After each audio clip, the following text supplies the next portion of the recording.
Hello students, welcome back to my channel. Sustainable development जो topic है ये आपके डेवलपमेंट चैप्टर का ही एक पार्ट है।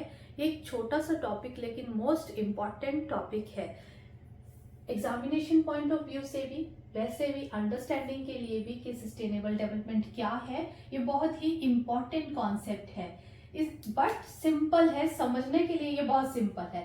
सस्टेनेबल क्या है? सस्टेन क्या होते हैं? जो ज्यादा लंबे समय तक चले, सस्टेन करे। सस्टेनेबल डेवलपमेंट के डेवलपमेंट ऐसी की जाए जो लंबे समय तक डेवलपमेंट हो। सिर्फ हमने आज के समय को देख के डेवलपमेंट नहीं करनी, सिर्फ आज की जनरेशन के लिए डेवलपमेंट नहीं करनी। हमने इस तरह से अपने रिसोर्सेज को यूज करना है ताकि फ्यूचर जनरेशन भी उसको यूज कर पाए, ताकि उसके लिए उसकी क्वांटिटी या क्वालिटी कम ना रहे। हम अपने रिसोर्सेज को इस तरह से यूज करें। आपने देखा होगा बच्चों, आजकल जो एनवायरनमेंट अवेयरनेस है उसके ऊपर बहुत सारे प्रोग्राम चलाए जा रहे हैं। आपको बहुत तरीकों से, कोई स्पीच कंपटीशन, डिबेट कंपटीशन, जो फाइन आर्ट्स कंपटीशन है, बहुत सारे इस तरह के कंपटीशंस भी करवाए जा रहे हैं ताकि जो यंग जनरेशन है, लोगों को अवेयर किया जा सके कि हमारे लिए अपने इन्वायरमेंट की प्रोटेक्शन क्यों ज़रूरी है।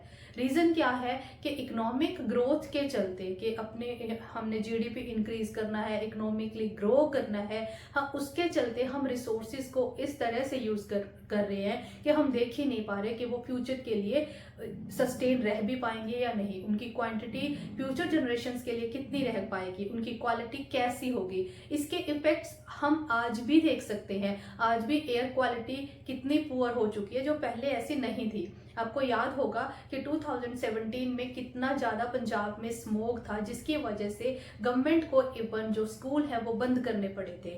और दिल्ली में जैसे कि ऑड इवन सिस्टम रखना पड़ा था, जिसकी वजह से कि पोल्यूशन कम हो, कि गाड़ियों का पोल्यूशन कम रह सके। तो रीज़न क्या है कि हम रिसोर्सेज के थ्रू डेवलपमेंट को इस तरह से कर रहे हैं कि हम जो डिग्रेडेशन हो रहा है क्वालिटी ऑफ एयर का, वाटर का, उन चीज़ों की तरफ ध्यान नहीं दे रहे।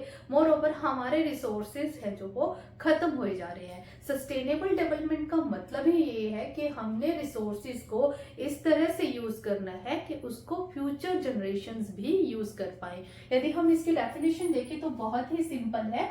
Sustainable development is that process which takes care the needs of the present and future generations।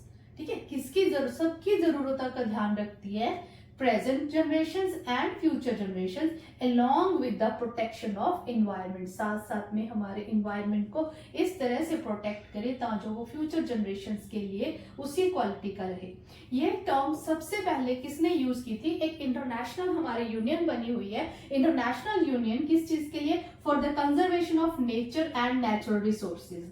इस चीज को, नेचर को बचाने के लिए, नेचुरल रिसोर्सेज को बचाने के लिए इंटरनेशनल लेवल पे यूनियन बनी हुई है। ये टाइम पे अपनी स्ट्रैटेजीज प्रेजेंट करती रहती है। 1980 में इन्होंने एक स्ट्रैटेजी प्रेजेंट की थी, world conservation strategy.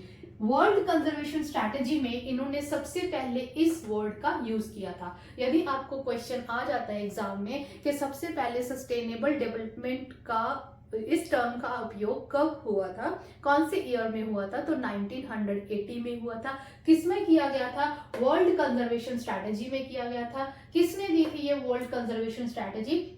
International union for the conservation of nature and natural resources, इनके द्वारा ये स्ट्रैटेजी दी गई थी जिसमें सस्टेनेबल डेवलपमेंट का टर्म था जो यूज किया गया था। तो आपको समझना है कि सस्टेनेबल डेवलपमेंट क्या है, कि इस तरह से डेवलपमेंट करना कि अब की जनरेशन और फ्यूचर जनरेशन उन रिसोर्सेज को इस तरह से यूज कर पाए कि उनकी क्वालिटी या क्वांटिटी फ्यूचर जनरेशन के लिए कम ना रहे।